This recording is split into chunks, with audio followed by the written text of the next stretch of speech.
Eh bien, revoilà toute l'équipe des experts automoto au restaurant dîner spectacle du Casino Batelière Plaza. Je vous parle de l'arobase, bien sûr. Merci à toutes les équipes de ce super restaurant pour leur accueil un mardi sur deux pour l'enregistrement de nos 2 émissions diffusées chaque vendredi soir à 19h. Et oui, en prime time sur Maxi Martinique et en simultané vidéo sur www.gtmag.fr. Merci à Speedy Martinique, merci à GTMag, donc merci à la Belle Web qui s'associe à moi pour vous souhaiter un bon dîner à vous qui dînez avec nous, tous ces clients qui viennent manger donc tous les 15 jours dans ce beau restaurant l'arobase à Batelière. Nous parlerons ce soir automoto assurément, la preuve avec JM qui lancera l'émission avec la présentation de la Renault 5 e-Tech pour faire plaisir à Jimmy, la Renault 5 e-Tech 100% électrique bientôt à l'essai. Comment ? Très très belle voiture. Très belle voiture, voilà. Donc Renault 5 e-Tech bientôt à l'essai sur gtmag.fr, la semaine prochaine sûrement.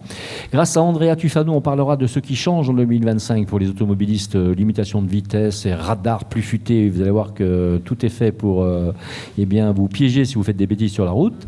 C'est le retour de Jimmy Thomer et grâce à lui et grâce à Speedy Martinique, nous démystifierons des mythes courants sur la vidange automobile. Donc on verra de quoi il s'agit. Yona Namrit nous présentera quelques nouveautés automobiles très attendues en 2025. Elle a remplacé un peu Andrea. Normalement, c'est le job d'Andrea, normalement, de faire ça. Mais bon, là, on a voulu tester notre amie Yona pour voir si elle s'y connaissait un peu en voiture. Enfin, Nicolas Aron nous révélera 5 innovations qui vont révolutionner les voitures électriques en 2025. On finit par ça, parce qu'on va parler de la Renault 5 e-Tech. Donc, il était normal qu'on parle un peu de voitures électriques. Est-ce que vous êtes d'accord sur ce programme, Jimmy, ça vous va? Tout le monde va bien? Ok. On commence par la question qui fâche. Ça vous va ou pas? Ou je commence par ma rubrique? Non, vous voulez la question qui fâche? Oui, je vois Andrea, elle en meurt d'envie. La semaine dernière, c'est moi qui commence. Oui, mais la semaine dernière, tu m'as snobé avec ta question sur les voitures, sur les hommes qui préfèrent les grosses voitures. Tu m'as pas demandé mon avis, malin. Ah, je t'ai pas demandé ton avis. Bah, dis-moi pour les grosses voitures alors. Vas-y, mais dis-le. Après la question, pas avant. Mais clairement. Non, mais vas-y. Est-ce qu'on peut se concentrer sur ma question, s'il vous plaît? Non, mais attends, on va déjà laisser. Non, on reprendra après. Bon, alors vas-y, Andrea. Il me faut une émission à moi tout seul. Alors, on rappelle aux auditeurs qu'on a une petite boîte. Alors là, ça va énormément fâcher le peuple martiniquais. Bon, alors je rappelle qu'on a une petite boîte avec des questions qui fâchent. Donc, elles fâchent vraiment, ces questions. Elles vont fâcher de plus en plus dans l'année, vous verrez. Et donc, on pose cette question qui fâche et on laisse les chroniqueuses et les chroniqueurs essayer de répondre. Ils sont représentatifs de ce qu'est un peu la société. On y va. La question qui fâche, vraiment. Alors, selon Andrea. La question qui fâche. Il faut absolument interdire les bras de Jack en 2025. Oh là là. Redis-la doucement ta question, s'il te plaît. Non. On n'a peut-être pas compris à la radio. Il faut absolument interdire les bras de Jack en 2025. Non. Alors, pourquoi d'abord? Pourquoi on devrait interdire les bras de Jack? La question se pose. Y en a-t-il une seule qui passe le contrôle technique? Ah si, alors, si c'est obligatoire. Et regarde, Andrea, on n'est pas d'accord. Appelle-moi la sécurité. Andrea, tu sors. Alors, moi je vais vous dire pourquoi. Je vais faire l'avocat du diable. Alors, la Bradjack, bon, elle n'est pas sécurisée évidemment. C'est une voiture qui, comme tu le dis, n'a pas de contrôle technique. Elle est souvent sans toit. Elle est dangereuse parce qu'elle n'est pas. C'est une vieille voiture qui a été rafistolée. Comme ça, Jonas, à l'époque. C'est une voiture maintenant, c'est assez. Attendez, vous allez répondre. Vous inquiétez pas, vous allez répondre. C'est une voiture qui consomme beaucoup, qui crache beaucoup de NOx, puisque les échappements sont coupés généralement. Je sais que je vais me faire tuer, je vais me faire descendre en sortant du casino. Je vais pas prendre ta défense sur le coup là, franchement. Et que en plus ça réveille nos papis, nos mamies à 4h du matin et parfois ça à la limite de la crise cardiaque. Et voilà, je veux dire voilà, donc il faut interdire en 2025 les bras de Jack. Attendez. Moi c'est pas parce que ce n'est pas parce que je dis ça passe pas le contrôle technique, ça fait du bruit, c'est là que je suis pour les interdire. Je trouve ça génialissime pendant le carnaval, je trouve ça incroyable. Et en fait, il faut vraiment qu'on soit d'accord, les bras de Jack sont synonymes d'utilisation carnaval. Il n'est pas question de les utiliser hors carnaval. Mais pendant le carnaval, moi, je trouve ça incroyable. J'adore. Alors, et pour moi, ça fait partie du concept historique. Et même si ça pollue et que ça ne correspond pas au contrôle technique, ça doit rester. Mais s'il te plaît, Andrea, ne me dis pas Yona que ça. Allez, on va avoir les idées. Yona, la Bradjack, ça représente quoi pour toi? La Bradjack, c'est notre patrimoine, en fait, tout simplement. C'est valoriser notre culture, notre folklore. Maintenant, c'est sûr que niveau bouillie, j'avoue, on a des fois des haut-le-cœur, mais ce qui est intéressant, c'est que maintenant, il y a des associations qui promeuvent du moins la Bradjack et qui font attention justement à ces problèmes de difficulté, en fait, le terme m'échappe là. Ouais, de sécurité, tu veux dire, au niveau de la sécurité, du bruit. Je parle au niveau du bruit. Okay. Ouais, d'accord. Mais franchement, je te rejoins pas au niveau du contrôle technique parce que pas mal d'associations maintenant, en tout cas, essayent de jouer le jeu. Essaye. Non, il y en a vraiment qui jouent le jeu sérieusement. Andrea. Parce que tu peux pas défiler avec une voiture qui n'a pas été contrôlée. Bon, de toute façon, c'est conceptuel par définition. On va remettre les choses au clair. Allez, vas-y. Tous les Bradjack mets-toi bien en face du micro, Jimmy, qui circulent durant la période du carnaval doivent obligatoirement avoir leur contrôle technique. Merci. Voilà. Je ne sais pas si vous avez remarqué, depuis quelques années, il y a moins de Bradjack qui défilent parce que toutes doivent avoir leur contrôle technique. De plus, chaque Bradjack est soumis à autorisation préfectorale pour circuler durant le carnaval. Heureusement qu'on a Jimmy. Hein. Les Bradjack ne peuvent pas circuler, elles ne peuvent plus circuler au bon vouloir de leurs propriétaires. Mais j'ai pas dit le contraire. Communes ou autres. Et j'ai pas dit qu'il fallait les interdire. Non, elle n'a pas dit ça. Oui, c'est vrai. Donc quand on dit je vais me fâcher, j'ai jamais dit qu'il fallait les interdire. J'ai juste dit je suis quand même sceptique sur le contrôle technique. Quand on voit des c'est sur le contrôle obligatoirement soumises à contrôle technique. Donc il reste juste le problème de la pollution et du... Elles sont soumises au contrôle technique. Mais est-ce que le contrôle technique lui-même est fiable ? Je ne sais pas. Andrea, alors, je t'aime, mais non. Ou alors des Bradjack. Nicolas, on t'a pas entendu. Non. Ouais. Nicolas. J'ai sagement attendu mon tour. Je pense que déjà, pour commencer, il ne faut pas confondre Bradjack et Bradjack marron. Oui, ça c'est vrai aussi. Oui. Alors, expliquons la différence. Il est malin. Hein. Alors, les Bradjack, ce sont ceux qui ont le droit de défiler. Voilà, donc ils sont homologués. Et les Bradjack illégaux. Etc. Et il y a les Bradjack marrons. Effectivement, c'est en particulier ces véhicules-là qu'on entend pétarader à 4h du matin, en dehors des vidés, en dehors de toute autorisation, etc. Et c'est ça qui pose problème. Mais il ne faut pas oublier que le but principal du Bradjack, ce n'est pas de faire forcément du bruit, c'est de diffuser des messages. Généralement, si on prend le temps de regarder un Bradjack défiler... Oui, si on la regarde vraiment, oui. Voilà. Il y a un message, de toute façon, toujours. Il y a une déco, il y a un message dessus. Voilà. Alors, effectivement, je partage avec Yona, mais modérément quand même, parce que c'est... Alors, le folklore, oui, mais c'est pas là depuis le début du carnaval. Donc, mais moi, malgré tout, j'adore ça. Quand ça, effectivement, ça ne casse pas les bris, donc quand ça ne casse pas les oreilles, ça sous-entend effectivement qu'il y a le contrôle technique, etc. Et je me rappelle que l'an dernier, nous avons reçu Willem de Bradjack Addict, qui était lui-même directeur de contrôle technique du centre. Donc, a priori, il s'assurait à ce que les Bradjack soient homologués. Vous êtes monté déjà dans une Bradjack, il y en a. Tu es déjà monté, tu as déjà été passagère ou conductrice d'ailleurs d'une Bradjack ou pas ? Alors non, pas encore. Ce serait une première. Nicolas ?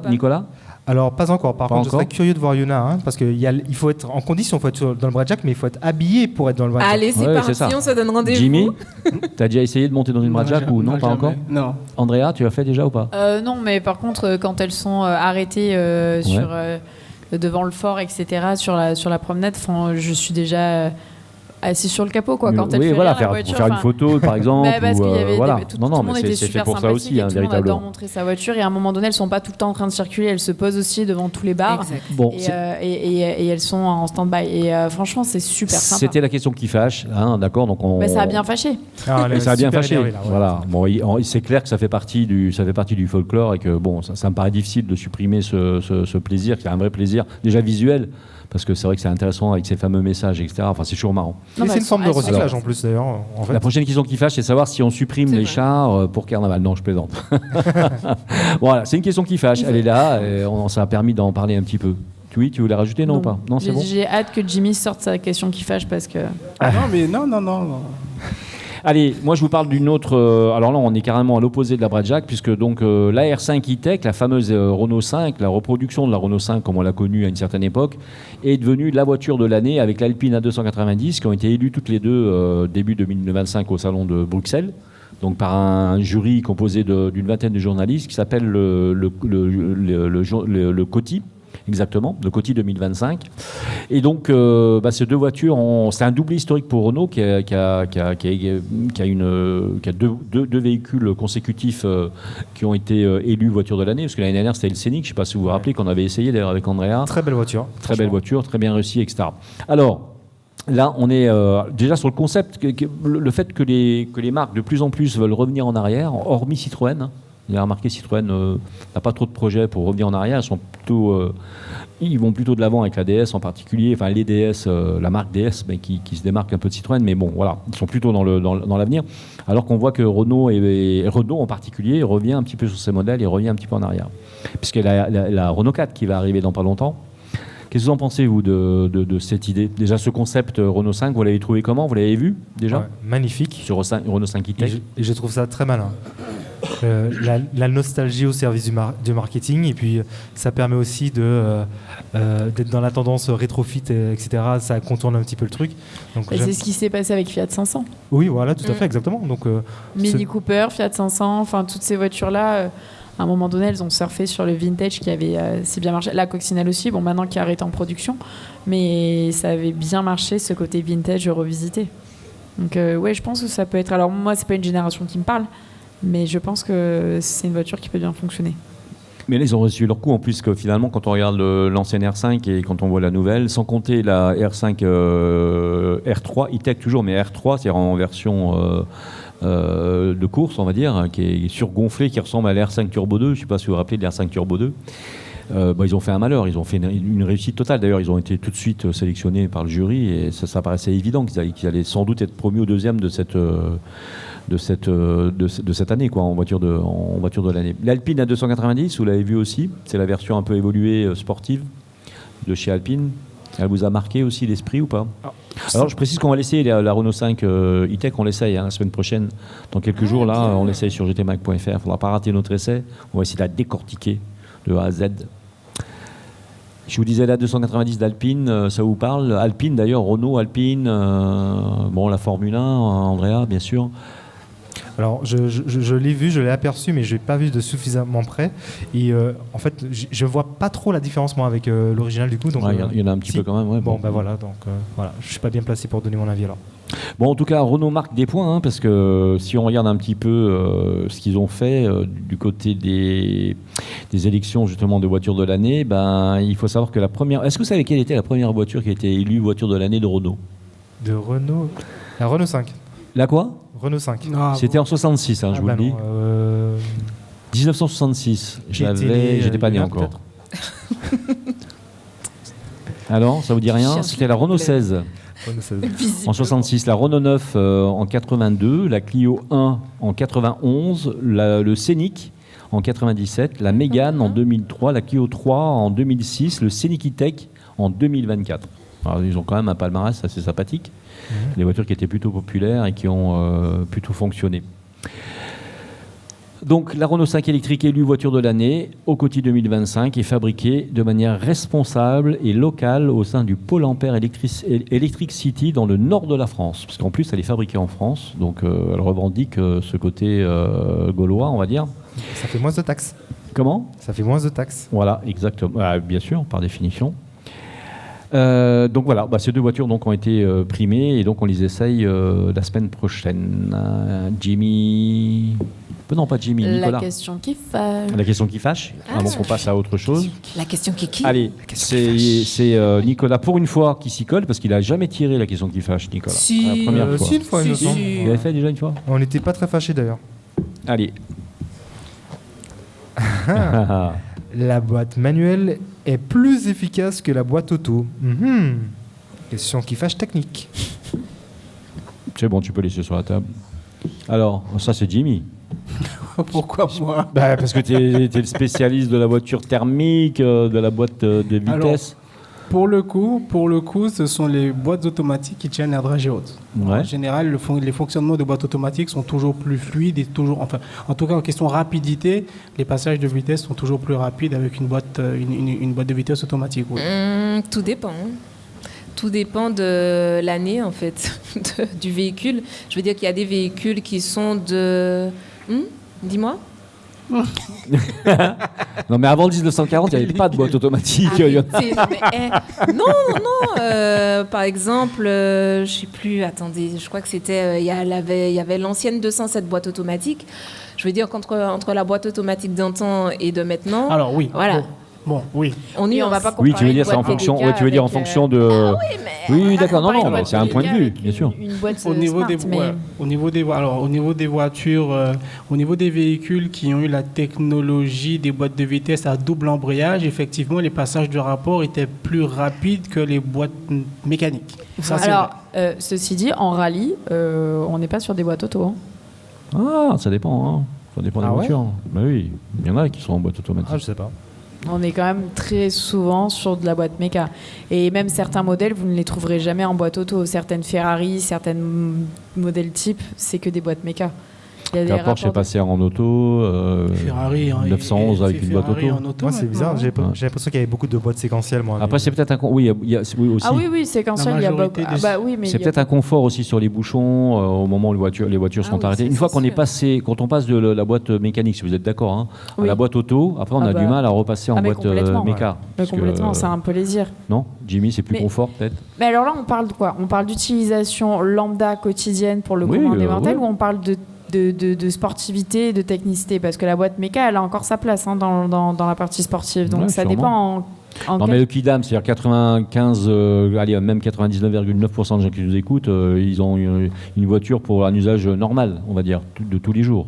C'est à eux qu'on pose la question finalement. Même en boîte manuelle, la sensation toujours... Passer les vitesses, c'est encore intéressant pour toi? Passer première, deuxième, troisième, quatrième, cinquième, sixième. Je suis vieille France, allez. Alors, non, mais c'est bien, c'est aussi un choix. Hein. Si je reprends ta question, la boîte manuelle est plus efficace que la boîte auto? Moi je répondrais que non, mais dans un contexte bien particulier. Vous savez qu'en Martinique, il y a beaucoup d'embouteillages le matin sur la rocade. Dans ce cadre-là, moi, boîte auto à 100%. Mais complètement. Non, là, on est raccord. Après, on parle d'efficacité dans la question. C'est vrai que là, c'était plus dans la sensation. Je partais déjà sur d'autres critères, mais effectivement, si on parle d'efficacité, la boîte auto... la boîte mécanique, peut-être, je vous en dis deux mots aussi, peut-être que la boîte mécanique peut procurer un certain plaisir quand on a une voiture qui est un peu sportive et qu'on a envie de s'amuser un peu en respectant les vitesses le plus possible dans les routes Merci pour la où il n'y a pas beaucoup de monde et qu'on veut essayer. Peut-être que là, on y retrouve un plaisir peut-être particulier. On pourrait poser la question aux pilotes qui doivent bien aimer leur boîte mécanique. Mais après, pour un usage quotidien, peut-être que... Moi, j'ai vu, parce que je suis passé à une voiture automatique, et c'est vrai que c'est quand même, dans les bouchons, c'est quand même plus agréable. Il y a moins de choses à faire, on est moins fatigué, on a moins de problèmes aux jambes. Enfin, c'est plus pratique, peut-être. Je suis OK avec toi. Et malgré tout, sur des boîtes auto... alors, sur la mienne, j'ai une boîte auto... que je peux passer en manuel ou en séquentiel. C'est vrai qu'au niveau du temps, il y a un petit délai que tu sens, mais le plaisir est là quand même, parce qu'elle monte dans les tours et tout. Je ne sais pas si j'aurais eu ou plus de plaisir en étant avec une boîte manuelle. Je ne suis pas sûr. On fait une pause là-dessus. On se retrouve après la pub. Vous êtes d'accord ou pas? Allez. Yes. Allez, ça marche. À tout de suite. On peut s'applaudir aussi. Hein. Allez, à tout de suite. Merci à vous.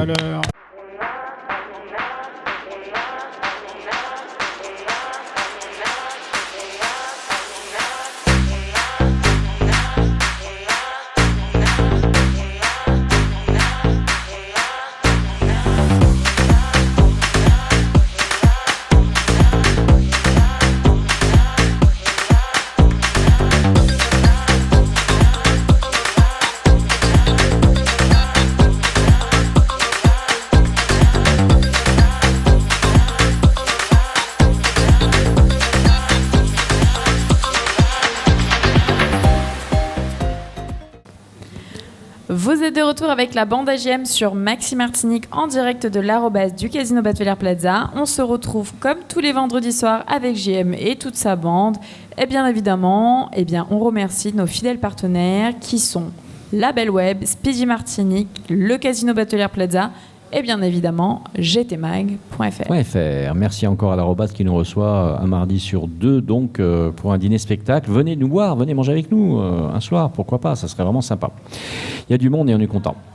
Alors, donc on était, on a fait le point sur plein de bricoles, on continue à parler automoto et on parle des nouveautés 2025, qui ne sont pas toujours réjouissantes d'ailleurs, hein, si on regarde un peu. Exactement. Alors je ne sais pas si vous avez un petit peu suivi, alors que ce soit en local ou que ce soit tout simplement en France hexagonale, c'est ça, on a eu pas mal de changements, notamment concernant le contrôle technique. Donc on en parlait tout à l'heure un petit peu ensemble, notamment avec Jimmy, sur la qualité des contrôles techniques qui évoluait aussi.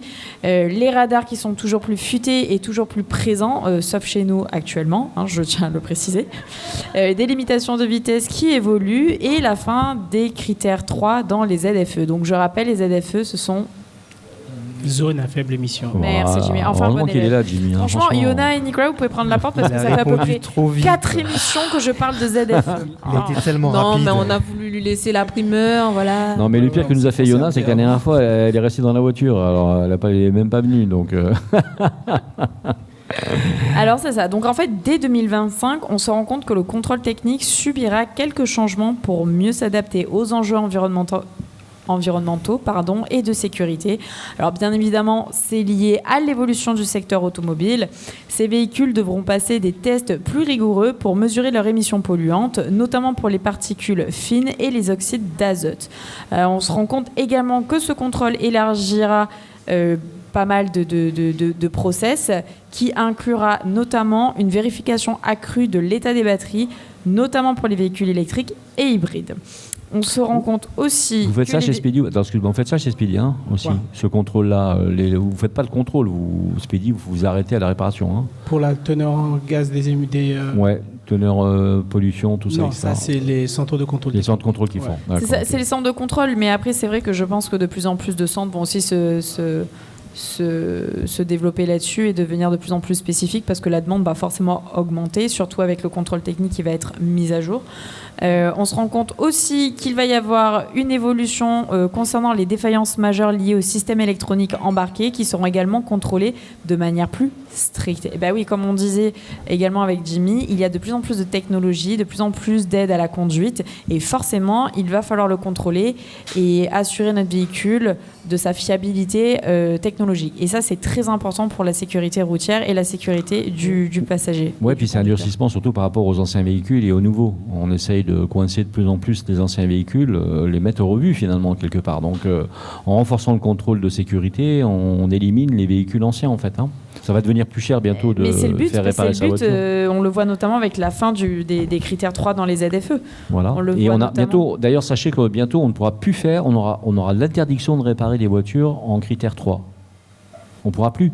C'est-à-dire que le garagiste refusera la réparation. C'est de renouveler le parc automobile en ayant des véhicules les plus récents possibles. Alors, ça pose plein de problèmes, on y reviendra. Ça pose plein de problèmes. Je suis pas contre, je trouve que c'est quand même une bonne démarche de se dire une personne qui souhaite acquérir un véhicule, qu'il essaye plus de partir sur un petit véhicule avec des aides financières de l'État ou autres, même si aujourd'hui elles sont quand même sacrément réduites, mais sur un petit véhicule adapté neuf ou en leasing, plutôt que partir sur de l'occasion ancien qui va malheureusement poser des problèmes d'entretien et de sécurité. Donc c'est une incitation. T'as pas l'air d'accord. Ouais, mais c'est quand même une incitation pour aller vers un parc automobile plus neuf et plus respectueux de l'environnement. Mais quand tu es au fin fond du Gros-Morne, que tu as 18 ans, que tu n'as pas de moyens financiers, que tu as une voiture à, 5000 balles, tu ne pourras plus l'avoir en fait. Hein, cette voiture, tu ne pourras plus l'acheter d'ailleurs. Tu ne pourras plus la faire réparer, ce sera interdit. Il y aura d'autres solutions. Ça va poser plein de problèmes. Il va y avoir il va y avoir un renouvellement du marché, c'est évident. Quand il y a un problème, il y a une solution. Il faut espérer. J'espère que ça sera aussi simple, mais je ne suis pas sûr. Mais bien sûr, on a toujours trouvé chaque siècle a ses problématiques et chaque siècle trouve ses solutions aussi. Donc c'est bien évidemment, on va trouver peut-être que justement ces personnes-là passeront sur des mobilités 100% électriques à bas coût. On avait déjà parlé par exemple de la voiture en kit à 10 000 euros ou quelque chose dans ce sens-là. Là, je parle quand même sur des concepts qui sont pas encore très bien commercialisés. Mais je veux dire, il va y avoir forcément des solutions. Donc je me fais pas de soucis là-dessus. Alors le téléphone d'Andrea, si vous n'avez pas de solution, c'est 06 12 13 13 14. D'accord. Donc n'hésitez pas à l'appeler. Elle va vous trouver une solution. On va finir par croire que c'est un téléphone rose. Allons-y. Ensuite, on a également le problème des radars qui se multiplient de plus en plus. Et ça concerne la France hexagonale pour l'instant. Hein. C'est ce que j'ai dit. En tout cas, ça ne nous concerne pas nous actuellement, parce que nous, c'est un peu le process inverse. C'est-à-dire qu'on se retrouve avec de moins en moins de radars sur l'île, voire quasiment. Alors, on va essayer d'inviter quelqu'un de l'ADL, par exemple, pour pouvoir reparler des radars. Vous savez qu'on l'avait déjà fait, rappelez-vous. On avait eu Cyril Liroy qui était venu nous présenter les radars qui ont été brûlés d'ailleurs aujourd'hui. Donc on va essayer de trouver quelqu'un qui veuille bien venir avec l'accord de la préfecture, bien sûr, pour essayer de voir quelle est la politique qui va être mise en place dans les jours qui viennent. On va voir ça dans les jours qui viennent. Si parmi les auditeurs qui nous écoutent sur Maxi ou qui nous regardent sur YouTube, vous avez le contact de Radarman, je suis preneur. On l'invite aussi, pourquoi pas. Je pense que le préfet il est preneur aussi. Hein. Mais en plus, c'est fait en toute discrétion. On en rit, mais c'est pas très mal. Je sais pas comment je sais pas comment ils font. Non, mais ça, on va pas en parler, tu vois. Radarman, si tu m'écoutes. Ouais, voilà, exactement. Vas-y, donc la sécurité sur la route et la surveillance des conducteurs progressent grâce à l'utilisation des radars de dernière technologie qui sont capables d'identifier plusieurs infractions en même temps, comme le manquement aux distances de sécurité, l'utilisation du téléphone en conduisant et l'absence du port de ceinture. Alors, il y en a quand même déjà beaucoup des radars tourelles qu'on connaît qui sont déjà présents sur bon nombre de parcelles, de grands axes. Ici, chez nous en Martinique, je crois qu'il n'y en avait aucun qui sanctionnait les trois en même temps. Oui, on n'était pas encore sur ce type de radar, mais je pense que ça va finir par arriver sur certains grands axes. Et surtout les limitations de vitesse qui évoluent. Cette année, plusieurs régions de France vont tester des réductions de vitesse maximale autorisées. Ils se feront dans les zones urbaines avec une limitation possible à seulement 30 km/h, qui bien évidemment ont pour objectif de renforcer la protection des C'est l'année 2025, c'est l'année des 30 km/h. On a fait un article là-dessus sur GTMax, c'est vraiment l'année des 30 km/h. Il y a beaucoup d'agglomérations qui sont passées déjà à 30 km/h. Donc méfiez-vous, si vous allez en métropole, c'est pas encore le cas en Martinique. Si vous allez en métropole, vérifiez bien vos panneaux, presque à la limite, regardez bien vos cartes. Et est-ce qu'on ne pollue pas plus à 30 km/h ? Question qui fâche. Est-ce que pardon ? On ne pollue pas plus à 30 km/h. Est-ce qu'on consomme pas plus à... Bah non, c'est pas possible. Pollue. Est-ce qu'on pollue pas plus à... Non, bah non, c'est pas possible par définition. Il paraîtrait que... Selon si on est sur la mauvaise vitesse bas régime, ça peut consommer aussi beaucoup. Est-ce qu'on a fini, Andrea, ou pas ? On a parlé de tout. Oui, c'est bon, j'ai fait ma partie scolaire. Voilà, bon, donc ces fameux radars, on en parle et on en reparle. Alors, on refait une question qui fâche rapidement ou pas ? Mais rapide. Oui. Ah oui. Allez, c'est Yona. Je veux bien piocher. Yona ne nous a pas laissé le choix. Attention, Yona, ne triche pas. La question qui fâche. Bah oui, le jingle avait... La question qui fâche. Alors, allez, la question qui fâche. Seigneur, pourquoi je tombe sur ça ? Boire du rhum ou conduire, il faut choisir. Aïe. Boire du rhum ou conduire, il faut choisir. Ça dépend. Est-ce qu'on conduit une Bradjack ou pas ? Non, mais... Tu cherches les problèmes, toi. Mais tu cherches les pépins. On va se faire taper. Non, mais attendez. C'est bien, à quelques semaines du carnaval, on aborde des sujets qui sont... Je rappelle qu'Andrea est rousse, d'accord, qu'elle fait 1m10 et que... Merci de brouiller les pistes, j'apprécie. Non, mais quand même, ma je te protège, Andrea. était sur boire un peu et maintenant, vas-y. Ah, mais toi, t'as un don. Je sais pas, je les attire. Boire du rhum ou conduire, il faut choisir. Est-ce qu'on peut laisser Jimmy ouvrir ce bal ? Pourquoi moi ? Bon alors, Jimmy. Allez. Boire du rhum ou conduire, il faut choisir.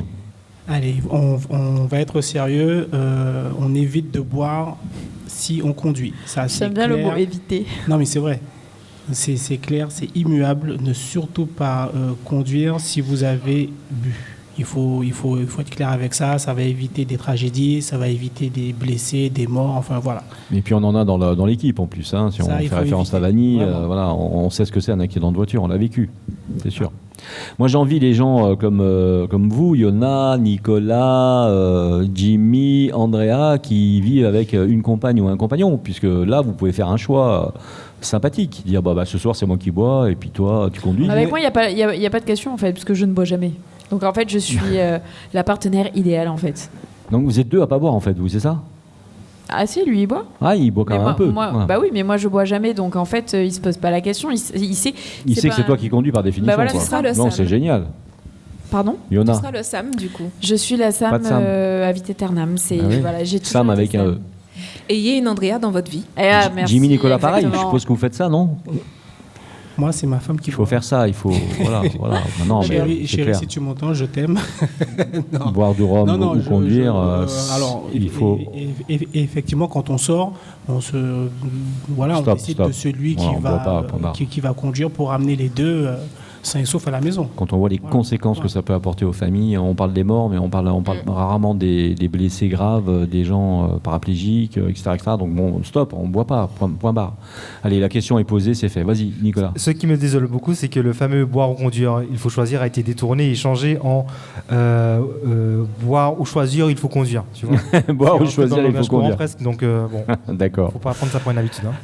On se tourne vers Jimmy Thomer, qui... alors nous, on a un spécialiste, on a de la chance, parce que donc il est responsable d'un centre Speedy en Martinique, on peut dire. Pas responsable. Oui, t'es pas responsable. T'es quoi? Je suis adjoint. Oui, adjoint. Non, mais bon, bah voilà. Donc ce soir, grâce à lui, on va dévoiler les mythes sur la vidange automobile. Donc déjà, il y a 3 mythes particuliers sur cette vidange automobile. Donc vas-y, dis-nous, lesquels sont-ils? Alors, première légende urbaine liée à la vidange. Ouais. Est-ce qu'on peut attendre que le voyant d'huile s'allume pour faire la vidange? Ah ouais, ça c'est une bonne question. Je pense qu'au plus on l'a fait, au mieux c'est. Non? Oui, effectivement. En fait, il ne faut pas attendre d'être au stade... En fait, quand le voyant s'allume, c'est pas... Est-ce que tu attends d'avoir que le voyant s'allume pour te dire, ah tiens... Oui, c'est ça. T'as bien dit voyant vidange. Non, mais alors attention. Alors, le voyant vidange, pour vous, ça correspond à quoi? Ah, justement, parce que... Sur votre véhicule. C'est qu'il n'y a pas assez d'huile. Définis-moi le voyant. Il ressemble... La petite lampe. Voilà. Avec une petite goutte. Voilà, la petite burette. Très bien. Donc, on n'est pas mauvais quand même.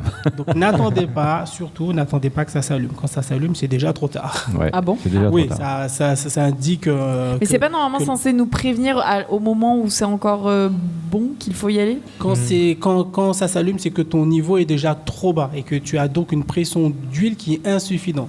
Qui est insuffisante, pardon. Moi, je dirais au moment où ça s'allume, tu vas déjà causer un problème à ton moteur. Il ne faut pas attendre que ça s'allume, surtout pas. Jamais. Alors, bien sûr, il y a 2 types de véhicules. On va dire le véhicule qui est en cours de début de vie, donc avec un carnet d'entretien.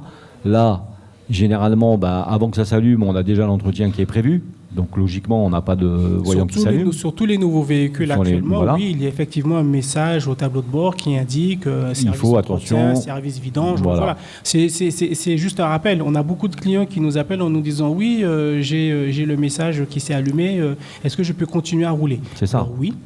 Vous pouvez continuer à rouler. C'est un message informatif qui vous indique qu'il est temps de penser à faire la révision, donc faire la vidange d'huile de votre véhicule. Voilà. Moi, je dis qu'il y a 2 dangers. Il y a 2 voyants que je déteste, comme tous les conducteurs, c'est l'huile et le liquide de refroidissement. Ah ouais, ça. C'est les 2 qui sont les plus... Enfin, Jimmy, tu confirmeras peut-être. Ah non, moi, c'est la pression. À chaque fois, quand je vois qu'il y a un problème de pression de pneus, je me suis dit... La pression des pneus, oui, c'est sûr. Donc c'est moins grave. J'ai pris un clou, ça y est. Il y a ça aussi, l'hantise de la perte de pression d'air. Non, mais parce que souvent, on va le dire quand même, ça engendre des coûts si on doit changer des pneumatiques. C'est vrai. Selon le véhicule, surtout s'ils sont neufs et qu'on voit qu'on a une perte de pression sur un pneu, on se dit, ça pue. Mais bon, mais des fois, c'est juste un manque d'inattention. Voilà. Oui. Alors, au niveau de l'huile, la deuxième fausse idée, qui est que toutes les huiles moteurs se valent. Non, puisque chaque moteur a des exigences spécifiques qui sont bien particulières. On parle de viscosité, de composition de l'huile. Donc, il faut pouvoir utiliser une huile adaptée à votre moteur. C'est sûr. Sinon, utiliser une mauvaise huile peut réduire les performances de celui-ci ou même provoquer des dysfonctionnements. Dans ce cas-là, si vous ne savez pas, consultez le manuel d'entretien de votre véhicule. Voilà. Le petit manuel qui se trouve dans la boîte à gants. Exactement. Sur lequel on met pléthore de papiers divers et variés ainsi que des factures. Ouvrez votre carnet d'entretien ou au mieux, passez dans un centre Speedy, on vous dira, exactement. Quel est le type d'huile à utiliser. Voilà, vous, en vous confiant un véhicule, vous savez automatiquement quel type d'huile il faut. Toujours. Si c'est un véhicule premium ou un véhicule entrée de marché, vous savez quel type quel type d'huile. Alors pour certaines marques, je vais te laisser parler Nicolas, pour certaines marques c'est marqué aussi sur le moteur. Hein, donc, alors pour certaines marques c'est marqué sur le moteur. Même dans la porte, vers les pneus, là où il y a la pression des pneus, aussi, vous avez aussi l'huile. Beaucoup plus simple, si vous souhaitez acheter vous-même votre huile, consultez donc le manuel d'entretien et vous avez aussi l'indication qui est directement portée sur le bidon que vous allez choisir, que ce soit dans un magasin spécialisé, au rayon auto du supermarché, ou une station comme souvent chez nous. Sur la petite fiche indicative à l'arrière de chaque bidon d'huile, vous avez les spécifications moteur et aussi les marques qui sont adaptées à cette huile-là. Alors, si on utilise la mauvaise huile, quelles conséquences? Je ne parle pas d'huile d'olive, mais vraiment si on se trompe de type d'huile de moteur. Alors, ça peut être des dysfonctionnements de courroie, sûrement. Alors, ça peut, sur certains types de moteurs, parmi les plus récents, on ne citera pas de marque, mais il y a effectivement une marque avec des moteurs bien spécifiques dont la courroie de distribution baigne dans l'huile. Ouais, et si l'huile n'est pas bonne, forcément. Alors, c'est pas que l'huile ne serait pas bonne, mais c'est surtout le fait que cette courroie-là, baignant dans l'huile avec l'usure et les frottements, se détériore au fur et à mesure des kilomètres, et donc ça bouche un petit peu le circuit d'huile, et ça peut effectivement amener Alors, on parle du de PureTech, on va le dire, de Stellantis. Mais Stellantis apporte des solutions là. Ils sont en train d'amener des solutions. Donc regardez sur GT Max, il y a des solutions pour vous faire indemniser ou trouver des solutions avec Stellantis. Alors la mauvaise huile, pour répondre à Nicolas, au fur et à mesure du temps, si tu n'utilises que celle-ci, sans mettre la bonne préconisée par le constructeur, ça peut emmener une dégradation des performances de ton moteur. Et à terme, effectivement dévoyant. Et vraiment, dans le pire des cas, ça peut même aller jusqu'à la casse moteur. Faut faire attention. C'est pas négligeable. Eh ben, donc, Troisième idée, vas-y, comme ça on a fini le truc, c'est bien. Voilà. Je n'ai pas besoin de vidanger si je conduis peu mon véhicule. Faux. Même si vous ne roulez que très peu, l'huile se dégrade au fur et à mesure avec le temps. Ça, c'est bon à savoir. Des variations de température, les accumulations de résidus. La vidange et donc la révision du véhicule doit se faire au moins une fois par an. Voilà, c'était ma question. Même si par exemple quelqu'un part 6 mois en voyage, fait 6 mois chaque année d'un pays à l'autre et laisse son véhicule stationné ou très peu rouler, il faudra quand même faire la révision. De préférence, oui. Il y a même des solutions pour caler le véhicule correctement, pour ne pas abîmer les pneus, etc. Quand on parle longuement, il y a des solutions aussi pour ça. Mais au niveau de l'huile moteur, oui, effectivement, si le véhicule ne roule que très peu durant l'année ou est très souvent stationné pour de très longues périodes, en tout cas, prévoyez obligatoirement de faire la révision de votre véhicule, dont le changement de l'huile et de ses filtres au moins une fois par an. C'est pour ça, tu vois, Nicolas, quand tu pars et que tu laisses ta Lamborghini, préfère me la laisser, comme ça moi je la fais tourner régulièrement, tu vois ce que je veux dire, et t'as aucun souci en fait, t'as pas de vidange à faire. On a dit le copartage. La Lambo et la Ferrari, je vais te laisser les deux par précaution. On remercie Jimmy, on peut l'applaudir bien fort, merci à toi Jimmy, merci à Speedy Martini qui nous apporte ces fiches que vous pouvez consulter aussi sur le site de Speedy. Alors voilà, tout à fait, et sur les réseaux sociaux. Va donc chez speedy.fr, c'était le petit slogan que l'on connaissait bien de Speedy, et également ses différents réseaux sociaux, Instagram, Facebook, etc. Voilà. On a au niveau temps, comment qu'on est Alors on a terminé, on est bien ça, on est bien à la pause pub. Voilà, on fait un petit signe qu'on est à la pause pub. Alors on l'a fait, si vous êtes d'accord, puis on se retrouve avec la question qui fâche. Ça vous va ou pas? Yes. Est-ce qu'on ferait pas une question qui fait plaisir? Non aussi. Non, qui fâche. Non, c'est très bon. Allez, à tout de suite après la pub.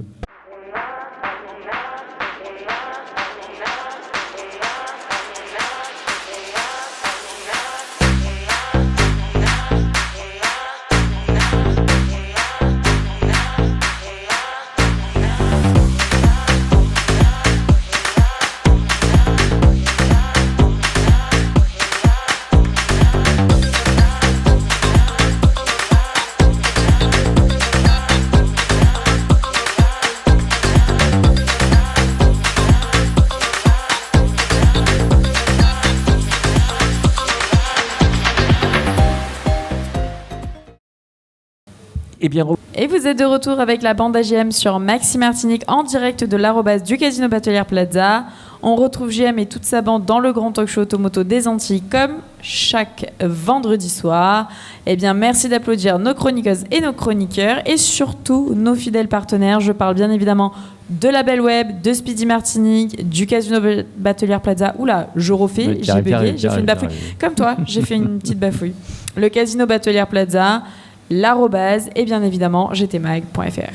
Et oui, merci donc à l'arrobase et puis à tout son personnel qui nous reçoit une fois tous les 15 jours pour cette émission, l'enregistrement de 2 émissions qu'on diffuse après le vendredi en prime time à 19h sur Maxi Martinique. La question qui fâche parce que Andrea n'en peut plus depuis tout à l'heure. La question qui fâche. Elle trépigne pour pouvoir poser sa question qui fâche. Celle-là, elle est vraiment bien fermée, donc je ne sais pas ce qu'elle contient, mais elle est... attention, parce que là... il y en a qui sont très graves. À l'ouvrir. Alors, je rappelle je rappelle qu'on pose une question qui fâche 2-3 fois dans l'émission. Elle est faite pour fâcher l'émission.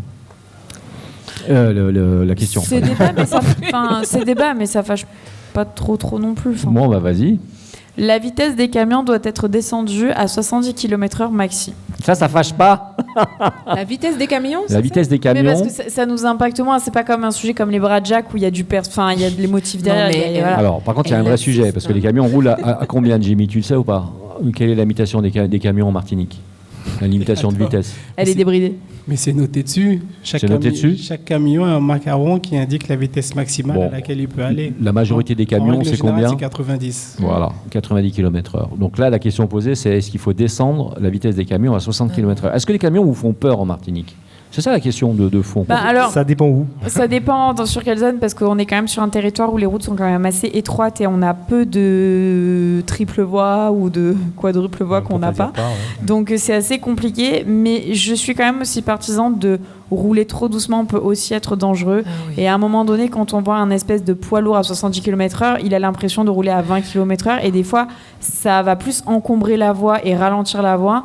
Donc je ne suis pas sûre qu'en termes de sécurité, à part mauvais temps, enfin ça c'est autre contexte, je ne suis pas sûre que ce soit forcément une bonne solution. Alors moi qui habite le Nord Caraïbe et qui croise quotidiennement les différents camions de matériaux de construction et agrégats et autres, les camionneurs, pour la grande majorité d'entre eux, conduisent très bien. Combien de fois avons-nous entendu en Martinique de graves accidents ou même de simples accrochages avec des camions d'agrégats, transporteurs? Il y a très rarement d'accidents avec le camion, c'est vrai. Ça se faisait. Alors, il y a une bonne dizaine d'années peut-être, mais à l'heure actuelle... Non, mais c'est vrai, c'est pas quelque chose qu'on voit... On se rend compte que si vous regardez bien, la majorité des camions de marchandises, en tout cas pour ceux qui font du transport de matériaux ou même les semi-remorques qui vont d'un point à l'autre de l'île, il y a les conteneurs, les porte-conteneurs, la majorité d'entre eux sont très récents.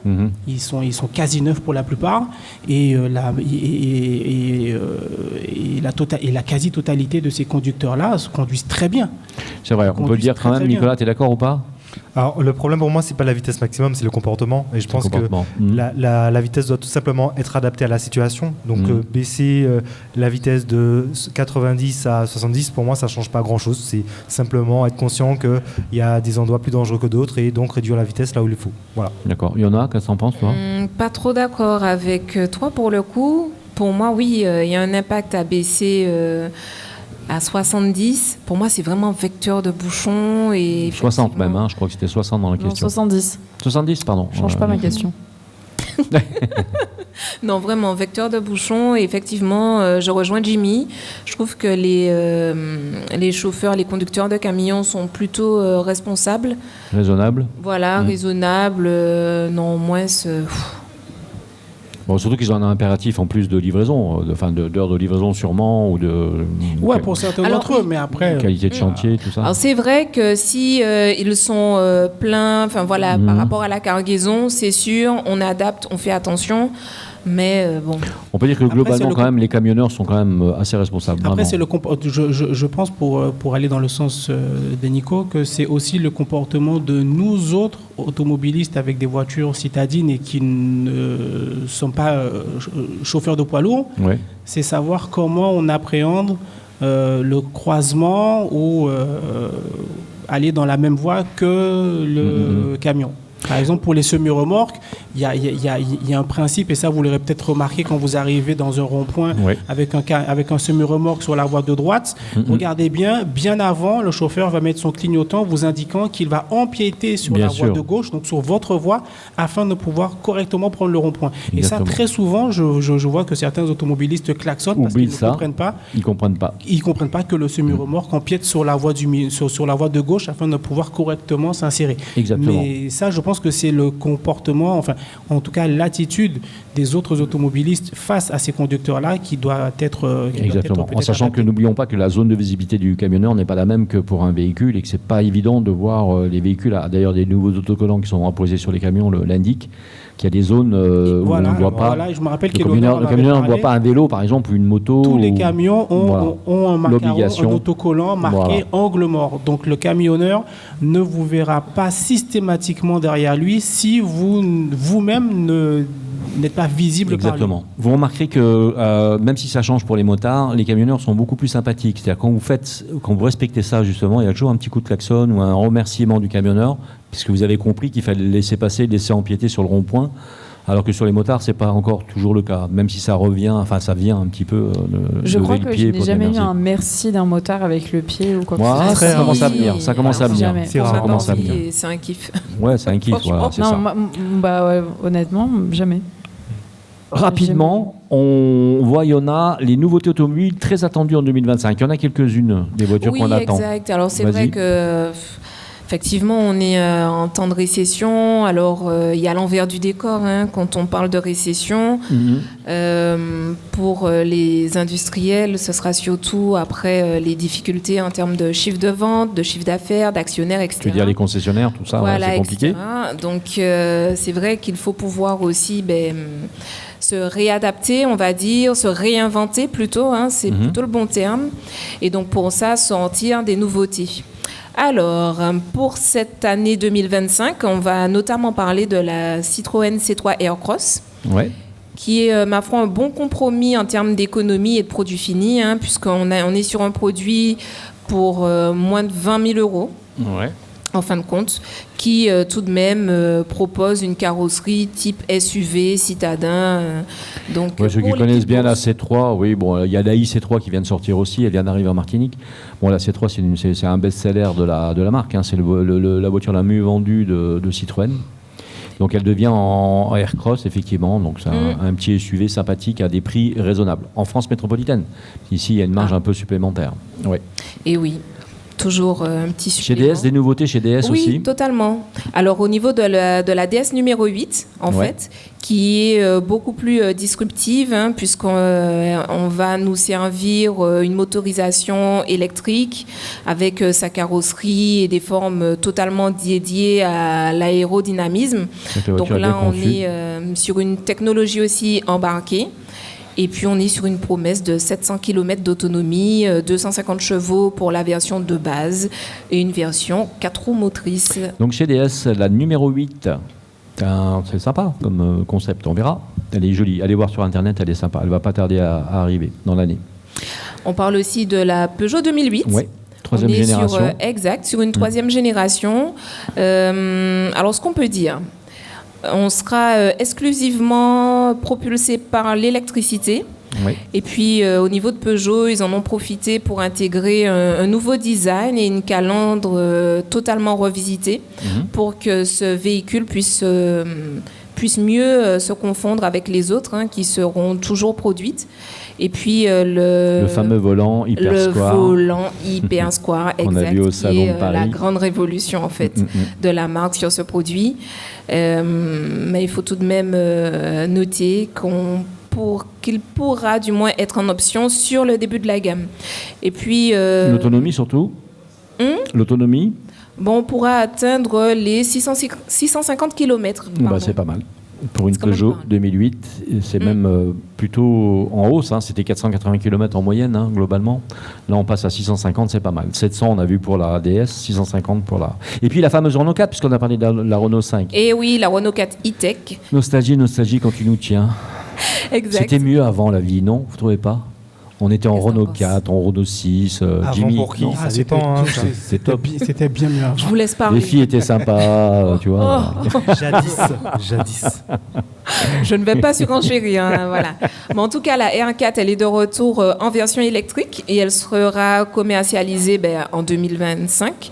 Ouais. On n'est pas encore vraiment précis sur le timing en fait de commercialisation, mais en tout cas, la R4 en version électrique se distingue de la R5 du coup. Bien sûr. Par une plus grande liberté esthétique prise sur sa mythique grande sœur, la R5. Oui, bien sûr. Voilà. Et puis, bien sûr, le lien, il est fait. C'est un clin d'œil aussi vers un futur imprégnant. Et puis, qu'est-ce qu'on pourrait dire encore ? La nouvelle R4 peut être utilisée aussi bien en ville qu'en race campagne. Elle incite à aller au pique-nique, en fait, c'est ça, faire un pique-nique à la plage. On se balade. On prend le temps de vivre en Renault 4. C'est ce que dit la marque, en fait. Donc, on est d'accord. Super, Yona. Merci beaucoup. On attend ces modèles avec impatience. Ils seront essayés de toute façon par gtmag.fr, ça c'est sûr et certain. On se tourne vers Nicolas Aron.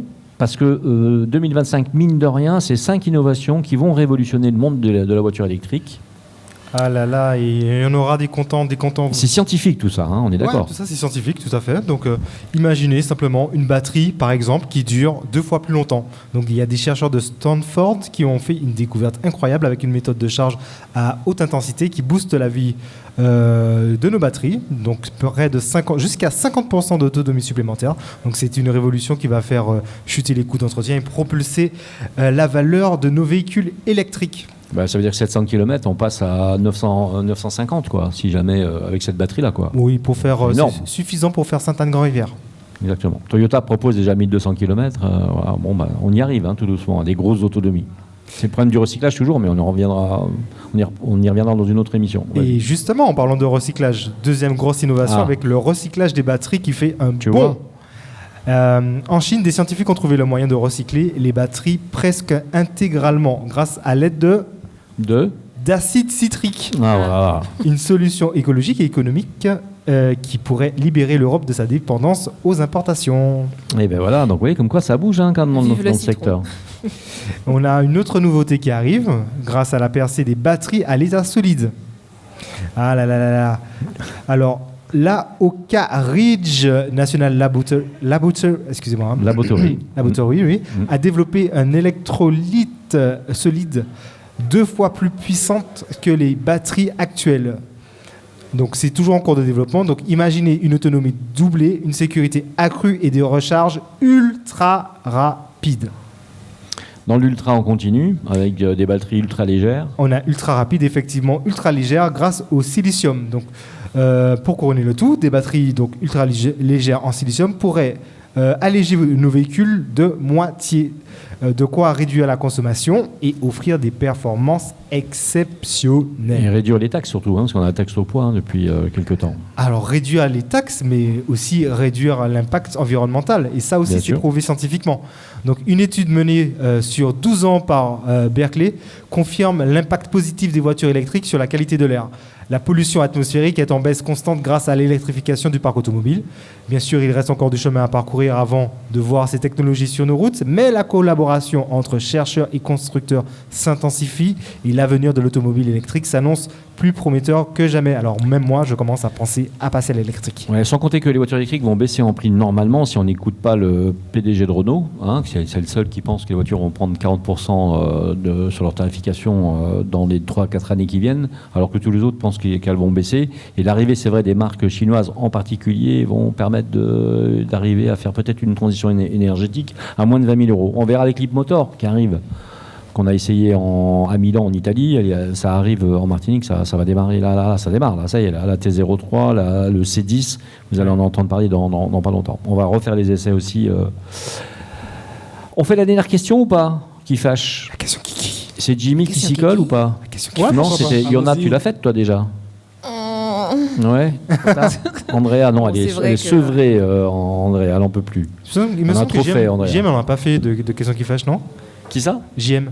Non, mais moi, j'en fais pas. Moi, je suis interdit de questions qui fâchent. Ah ouais. C'est comme Obélix. C'est comme Obélix, pareil. Je tombais dedans.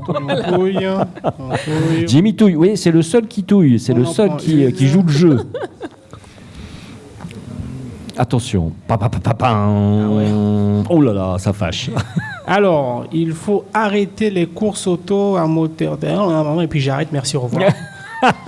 Allez, on va jusqu'au bout. Compliqué, hein, ta question. Il faut arrêter les courses auto à moteur thermique. Ici, donc ici en Martinique. Oui, ici et ailleurs, je suppose. Ailleurs, car elles polluent trop. Alors, il faut arrêter les... Alors ça, c'est une vraie question qui fâche. Hein. D'ailleurs, t'en as fâché plus d'un, toi, déjà. Pardon ? T'en as déjà fâché plus d'un, toi, avec ce genre de questions. Ah, ben c'est clair, c'est clair. On fâche vite les gens avec ça. Alors, est-ce qu'il faut arrêter les courses automobiles avec des moteurs thermiques ? Est-ce qu'il faut passer aux voitures électriques, par exemple ? Si on va aller dans le sens de la dépollution. Non. Non, non, parce que ça reste des événements qui sont quand même ponctuels. Ça reste des événements qui sont sportifs. Et je pense que tout ce qui est thermique et pollution, alors quand même avec un contrôle, hein, je ne parle pas d'une... Aujourd'hui, il n'y a pas de contrôle. Hein. Il n'y a aucun contrôle sur les voitures de course. Mais je pense... À part le contrôle technique de base, je veux dire, hein, comme tous les véhicules qui roulent. Voilà. Parce que sur le contrôle si on parle de pollution, il n'y a pas de contrôle au niveau de la pollution. Non, mais je parlais juste déjà le contrôle technique. Il y a quand même le contrôle sur l'émission de CO2 de base. Je pense que oui, ça devrait continuer comme les hypercars de luxe qui devraient rester aussi en thermique et pas forcément en hybride ou en électrique. Je pense qu'il y a tout un pan de l'automobile qu'il faut conserver en vintage comme catégorie spéciale, comme les véhicules historiques, faire des rallyes qui rentreraient à la limite en rallye historique mais qui seraient des rallyes thermiques. Jimmy ? Donc, voilà. Bon, on sait déjà ce qu'il va répondre. Mais... Le moteur thermique et les courses auto, c'est indissociable. Parce que c'est du spectacle, parce que c'est du bruit, parce que c'est des sensations. Donc voilà, pour les spectateurs qui sont sur le bord des routes, c'est ce qu'ils viennent voir. Donc les véhicules électriques en course auto, pourquoi pas ? Parce que quand on parle électrique, on parle aussi instantanéité de la puissance qui est délivrée de façon immédiate, exactement, une grosse performance. Ça peut être spectaculaire parfois. Hein. Ça peut être spectaculaire parfois, mais encore une fois, les courses auto... c'est un peu comme le motard et sa moto, quoi. Il faut du bruit, il faut que ça reste du thermique. Il faut qu'on entende le moteur, il faut qu'on... Le passage des vitesses. Il faut qu'on entende le passage des vitesses. En fait, voilà, il y a toutes ces sensations auditives, olfactives, avec peut-être les odeurs d'huile chaude, etc. Enfin, pour ceux qui ne l'ont jamais fait, on vous invite à aller sur, par exemple, une course ou un rallye de Martinique, ne serait-ce qu'une seule. La Martinique est petite, les rallyes se font, ça se fait rapidement. Allez voir pour vous faire votre avis, mais à mon sens, arrêter les courses avec les moteurs thermiques, non. D'accord. On n'a pas dit qu'il fallait arrêter les courses. C'est arrêter les courses avec le moteur thermique. On est d'accord. Hein. Non, il faut que Nicolas, ça reste tel quel. Alors, je rejoins Jimmy. Malheureusement, je ne crains que les courses à moteur thermique s'arrêtent d'elles-mêmes, en fait. De toute façon, par définition, si les moteurs thermiques sont interdits en 2035, voilà. Oui, mais il n'y aura plus de courses en moteur thermique. Non, mais après, on passerait sur de l'historique. Oui. On peut toujours conserver quand même des véhicules. Non, mais c'est pas le même. Tu vois, c'est pas le même concept. Déjà, quand tu vas dans un rallye, Jimmy te le dira, quand tu vas dans un rallye, il y a une partie avec des véhicules historiques. Hein, c'est aujourd'hui de plus en plus en Martinique, il y a ce complément de course, tu vois, avec des véhicules historiques. Mais non, on dirait carrément d'arrêter les voitures de course, les voitures à évolution, les voitures d'évolution. Hein, quand on fait de la course, c'est pour faire évoluer de la technique, de la mécanique, et ça. Donc ça s'arrêterait en 2035 et en 2050, surtout en 2050. Ça s'arrêterait totalement. Donc ça veut dire que dans la question induite, Yona, je vais te demander ton avis aussi, c'est est-ce qu'il ne faut pas commencer à réfléchir à la reconversion finalement de ces courses ? Qu'est-ce qu'on fait avec les courses, les rallyes locaux ? Est-ce qu'on introduit de l'hybride déjà ? Il faut que ça reste tel quel. Moi, je ne suis pas d'accord. On a déjà trop peu. À mon avis, encore, pour ceux qui aiment ça, on a encore trop peu de vrais rallyes locaux qui sont organisés. Les municipalités, pour la plupart, restent toujours aussi réticentes. Les quelques associations qui restent ont toujours autant de difficultés à... Il y a une vingtaine de courses quand même, il faut savoir, dans les années bonnes, hein, avant le Covid, hein, parce que le Covid a beaucoup bouleversé les choses. Bon, il y a 20 courses par an en moyenne, courses de côte et rallyes confondus. Ça a quand même changé. Le seul qui tient encore la tête, c'est le MRT. Avec les moyens qu'on connaît et peut-être les difficultés qu'eux-mêmes connaissent à l'organiser. Mais voilà, à mon sens, il y a encore trop peu de courses auto à moteur thermique sur l'île. Bon, alors pour diverses raisons, mais voilà. Yona ? Non, je rejoins l'équipe. Effectivement, le maintien du moteur thermique, c'est vraiment pour une sensation de chaud, voilà. Et puis, comme disait Jimmy, pouvoir jouer sur les différents sens, pour moi, ça reste la norme. Bon, et puis c'est quand même des événements qui sont sympathiques à organiser, à aller voir. C'est vrai que c'est sympathique, c'est sécurisé maintenant. Mettez-vous sur une colline au-dessus des routes. N'allez pas traverser les routes, évidemment, comme on voit de temps en temps, etc. Mais globalement, c'est quand même une vraie fête, un vrai spectacle. Et donc, on aime bien sûr ça. Et voilà. La question, c'était une question qui fâche. Ça ne veut pas dire qu'on pense qu'il faut arrêter les courses. C'est juste que 2035 et 2050 arrivent et qu'il faut trouver des solutions et qu'il faut faire une reconversion. Si jamais ça continue comme le gouvernement l'a prévu. Merci à vous tous. Et vous toutes, vous pouvez vous applaudir vraiment, les chroniqueuses et les chroniqueurs, merci à vous. Merci de nous avoir suivis, vous auditeurs, auditrices, ce soir avec les experts automoto sur Maxi Martinique, en simultané vidéo, je vous le rappelle, sur gtmac.fr. Tous les sujets qu'on aborde sont sur gtmac.fr, ça fait l'objet d'articles sur gtmac.fr, donc n'hésitez pas à aller sur ce site. Ce week-end, retrouvez tout le sport avec RMC Anti, diffusé sur Maxi Martinique, et dès lundi matin, retrouvez la matinale d'Apolline de Malherbe avec son invité politique, et juste après, le super Moscato Show. Et entre ces deux émissions, retrouvez l'instant auto, et bien du lundi au vendredi à 7h05 et 8h05. À vendredi prochain à 19h. Bon week-end. Ciao, merci à vous. Ciao, ciao. Bye bye.